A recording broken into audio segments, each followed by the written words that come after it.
There was this preacher back in Russia who considered himself a great philosopher. He was a legend in his own mind. And he would go around from shtetl to shtetl delivering these philosophical lectures to simple farming people. So naturally, they all fell asleep. But he would go from town to town and he would deliver his lectures. One time he comes to a town and he's giving his lecture. Everybody falls asleep except for one guy who's looking at him very intently. And at one point in his lecture, he sees this guy going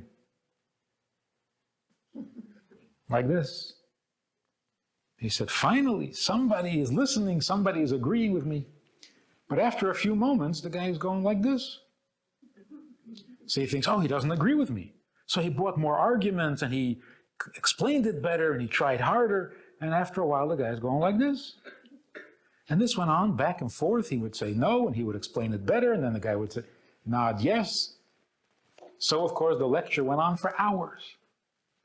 Finally, when he finishes his lecture, he goes over to the guy and he says, so tell me, in the end, did you agree with me or not? The guy says, look, I'm a simple farmer. I didn't understand a word you said. He said, then what were you making with your head? He says, last week, my best goat disappeared. And when you were standing at a certain angle, you looked like my goat.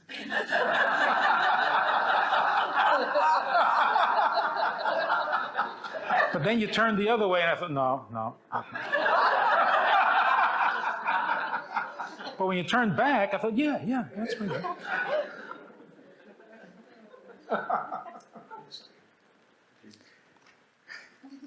So he says, I finally came to the conclusion, you're certainly a goat, but not mine.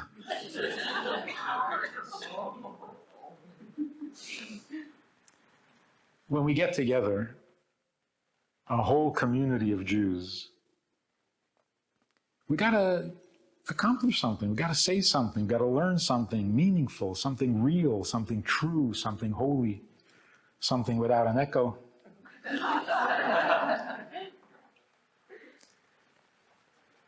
Otherwise, it comes across like a goat. So let's learn something very important, very real, and very true. What does the Torah tell us about life that we can understand and appreciate? Now, there's an expression that everybody uses that causes great confusion. The expression life after death. And people say, do you believe in life after death? And people are stunned. That sounds like a very deep question. And, we're not so philosophical. Do you believe in life after death? The expression is wrong, misleading, and confusing. What does it mean, life after death? What are you talking about? Are you asking me whether something that has died is alive? That's nonsense. If it died, then it's not alive. Because if it was alive, then it didn't die. So what does it mean, is there life after death?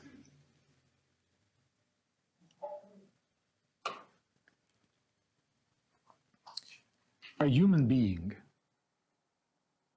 is defined in Torah as a creature with a body and a soul.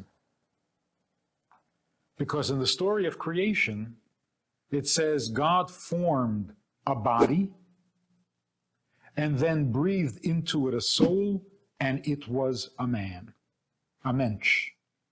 So what is a mensch? Not a body alone, and not a soul alone, but a body with a soul, or a soul in a body.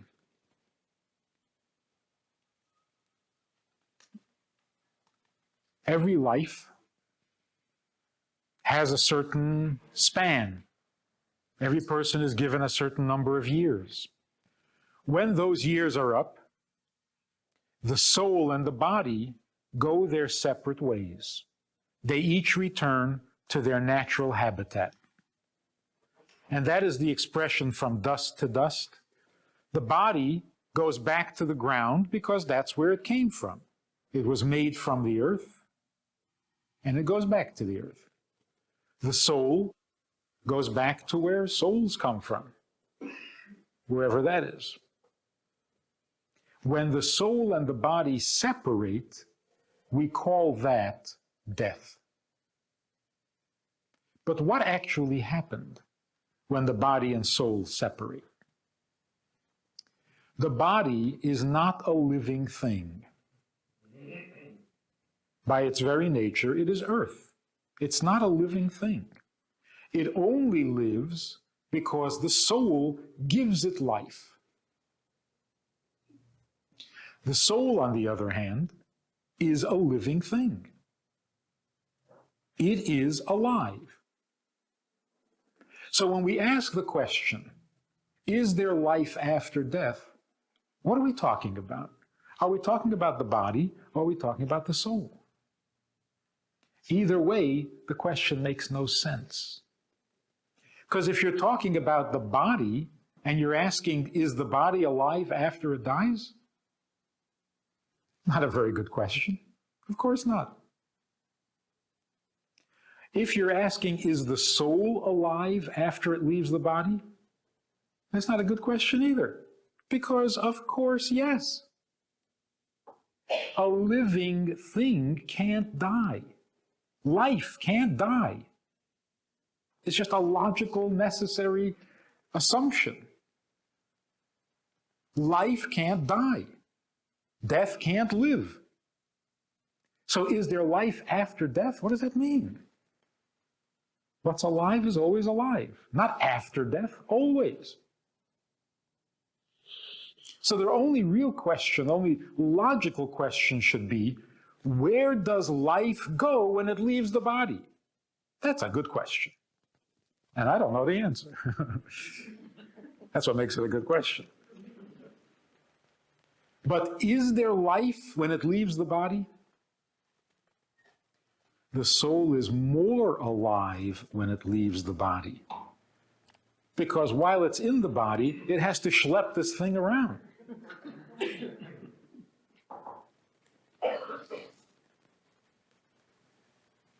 It's like a locomotive.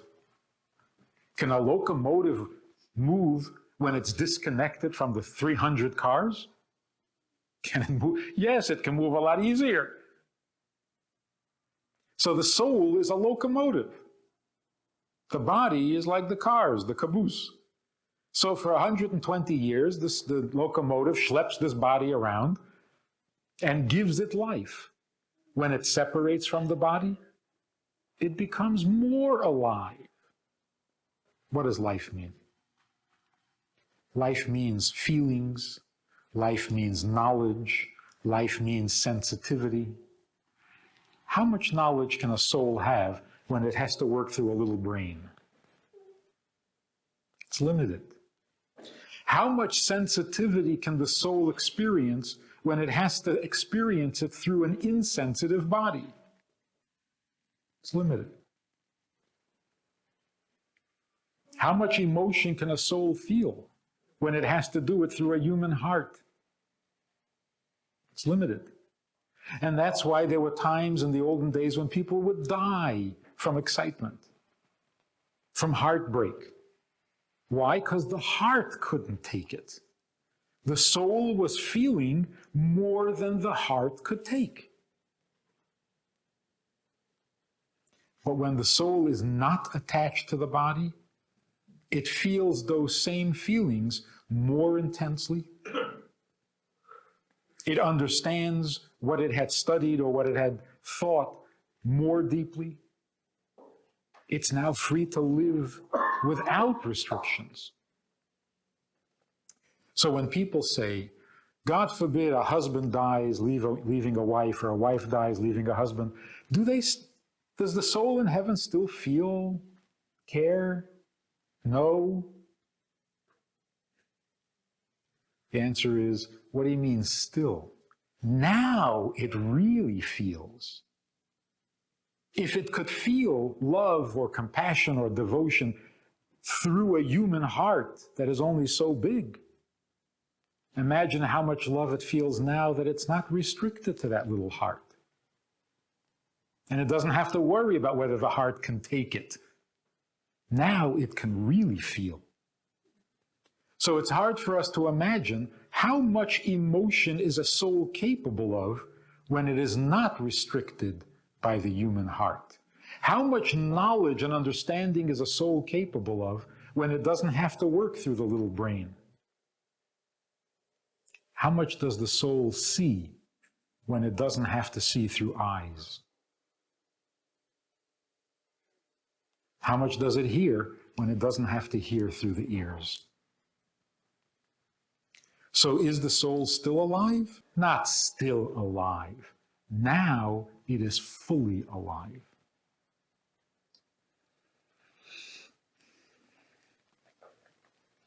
I'll tell you an interesting story. We have this seminar for women, Beis Chana. It's 30 years now, more than 30 years. Women come during vacation times from college, from work, from all over the world, for a couple of weeks, for a month, to get a crash course on Judaism. You know how life is strange? There are women who come from Israel to St. Paul, Minnesota, to study Judaism.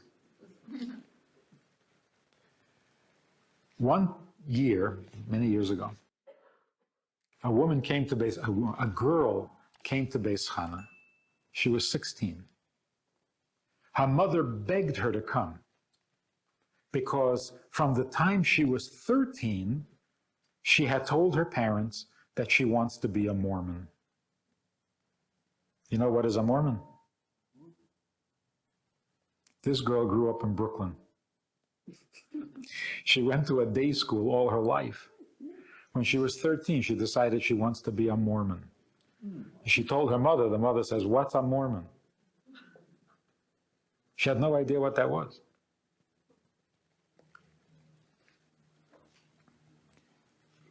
At first, they thought they would pass. They took it to a psychiatrist eventually. They had the grandfather come flying in to talk to her, the rabbi of the shul, the principal of the day school. Garnish geholfen. She wants to be a Mormon. Finally, when she was 16, she tells her parents she's going to Utah because she has to be a Mormon. So the parents prevailed on her to make a stop in Minneapolis, and it's on the way. So she did them a favor and she stopped off in Minneapolis. I tried to talk to her. There was no chance. I said, "Why are you going to Utah?" She says, "I'm going to find out if they have the truth." I said, "How are you going to know if they have the truth? Are you going to ask them? Do you have the truth? That's how you're going to find out. What do you know about truth? What are you going?" She said, "I just have to go." And there was no talking to her. Fine. Next morning, she goes down to the office, and she's on the telephone with the airline, making arrangements to continue her journey to Utah. But the secretary of the Chabad house was on the other line talking to a Baptist, Northern Baptist, to a church group who were coming to the Chabad house for a lecture. This girl hears this and she says to the secretary, "They're coming to Chabad house for a lecture?" The secretary says, "Yeah." The girl said, "Why?" And the secretary, who wasn't Jewish, says, "To learn, I guess." Anyway, the girl got very curious and she said, "Wait, I got to see this." So she canceled her flight and she stayed 2 extra days. And a group of ministers, so I get invited to speak there at their seminary for the graduating class. A year after they graduate, and they've been out in the field for a year, they come back for a retreat, and part of the program is that they come to the Chabad house, first-year ministers. So about 30 ministers come to the Chabad house, and the students of Beis Chana, the Jewish women, are sitting around the walls, the periphery of the room, and there are 30 ministers in the center of the room. And I'm familiar with the routine. They came to ask questions about Judaism, but really, they want to know what I think about their religion. That's really why they come. About their religion. So they ask me 2 or 3 questions about Judaism, and then they start asking me questions about their religion. So I was familiar with this, I wasn't surprised. But all these women from all over the world, they couldn't believe it. They're all sitting there, and when it comes to the questions, one of the ministers said, what are the different types of labor you're not allowed to perform on Shabbos? We talked about that for a while. Then somebody said, what is this holiday Lag BaOmer? They had done their homework. We talked about that for a few minutes. And then it began. Question: do you believe in heaven and hell? I said, of course. When the soul leaves the body, it goes back to where souls come from. Now, a soul that comes back to the world of souls, and it still looks like a soul, and it still smells like a soul, well, it just picks up where it left off, and it fits right in, and it's paradise. But a soul comes back after 100 years on earth, and it kind of smells like a body, not like a soul. It's got an earthy smell to it. Oh, that's very embarrassing, and that's hell. The burning of hell is the burning with shame, not a physical fire. A soul is ashamed because it doesn't smell like a soul. And so it goes through hell until that smell wears off. Then it's in paradise. And that smell can only last up to a maximum of 12 months. That's why we say Kaddish for 11 months. Because why do you think my relative needed the whole 12 months? So we say for 11 months, just in case. But we don't want to make it look bad and say the whole 12 months. So we say for 11 months out of respect for the soul. And to believe that hell goes on forever is not kosher, it's not allowed, it's idolatry. Because evil cannot go on forever. Only good is eternal, not evil. Now, of course, this is not what they're taught, and this is not what they believe, but they're very glad to hear it. Because eternal damnation is a very painful, difficult concept. So nobody objected. They went on to the next question. And these Jewish women are sitting around and saying, wait a minute, why don't they argue? Next question. Do you believe in the resurrection? I said, of course. After Mashiach comes, every soul will come back into its body. That's the ultimate perfection of the world. Souls don't stay in heaven forever. They come back to earth for a very simple reason. The reward that the soul receives in heaven is for the mitzvahs it performed while it was on earth. Right? But to perform a mitzvah, you have to have a body. So the soul could not perform the mitzvah without the body. So why is it getting all the reward? That makes sense. To be rewarded properly, the body has to share in the reward because the body shared in the mitzvah. And that's why ultimately the true reward is when the soul comes back into the body and together they are rewarded with a perfect world. This is not what they're taught. But nobody objected. Next question. Do you believe in Satan? I said, of course. Satan is an angel. An angel means a messenger. A messenger has no agenda of his own. He's an angel. He does what God tells him to do, and that's all he cares about, and that's all he knows, to do what God told him to do. Unfortunately, Satan gets to do all the dirty work, gets all the dirty jobs. But to think that Satan has some kind of an agenda and he's at war with God, that's Greek mythology. You're not allowed to believe that. No objections.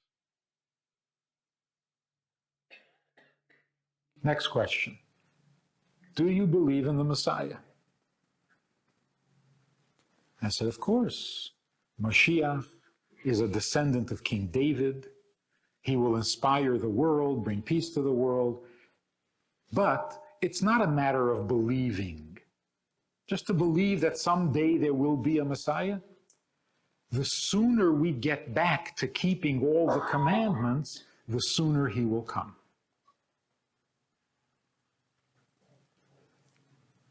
Of course, this is not what they're told. But a guy raises his hand, that's sitting right in front of me, a minister, raises his hand, and he says, is there anything we can do to help? This girl who was on her way to Omaha, who was on her way to Utah, she had been sitting at the edge of her seat, literally, physically. When this guy said, is there anything we can do to help? She leaned forward a little bit and the chair toppled over. Literally, she fell out of her chair.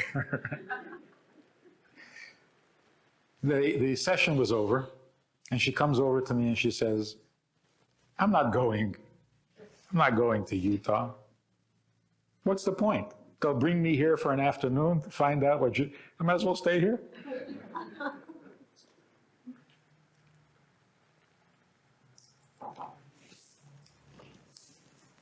Do we believe in resurrection? It's not a matter of belief. Just like life continues logically and necessarily because a living thing can't die, the same is true with resurrection. It's necessary morally to assume that the body will be rewarded with the soul.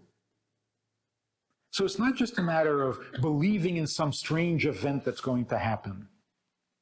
It's part of our morality. You don't reward the soul without the body if it couldn't do the mitzvah without the body. And since God is just, how could he not reward the body? So if we don't believe in resurrection, then we're basically saying that God is not just, that there is no justice. The body deserves a reward. In fact, the body deserves more of a reward than a soul, because a soul is a godly thing. It loves doing mitzvahs. So why does it deserve such a reward? It's only doing what it loves. But the body hates doing mitzvahs. Body hates doing anything. So when a body does a mitzvah, it really deserves a reward. And to not reward the body, that's just not nice. And God is nice. And so we believe in the resurrection of every Jewish soul and every righteous Gentile because it's only right. It wouldn't be right any other way.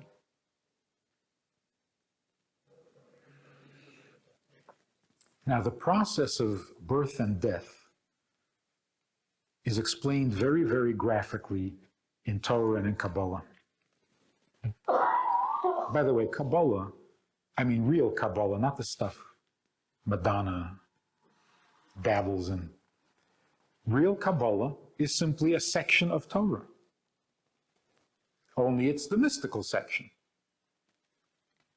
So in the Torah, it says that birth and death come in stages. They don't happen suddenly. How does birth happen? 40 days before conception,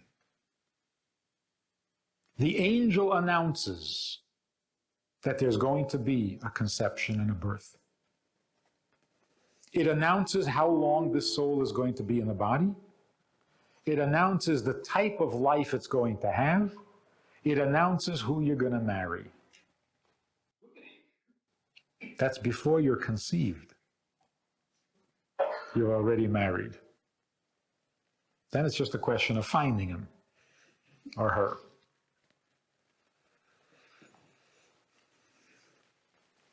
That is the beginning of the birth process. Here's a very interesting thing. If you look in the stories in the Torah, like for example, the birth of Isaac, the angel came to Sarah and said, "This time next year, you will have a son." The obvious question is, it doesn't take a year. Why is it always this time next year? 9 months is all it takes. It doesn't. The pregnancy takes 9 months. But before conception, the soul has to get used to the idea that it's going to come down into a body, into this world, and it has to adjust. It needs a little time to orient itself. It would be too shocking for conception to happen without warning. So it literally does take 12 months for a soul to be born. So we've all been here before. We're old hands at this. So when the resurrection happens, which body is our soul going to come back to?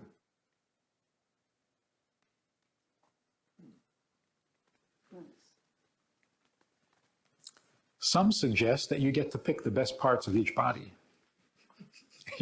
Like a Mr. Potato Head, you can kind of...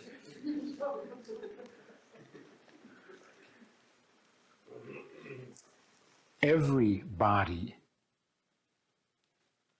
did a mitzvah, so every body has to be rewarded. So which body will the soul come back into? All of them. They were all good. A soul can have more than one body. One soul can give life to many bodies.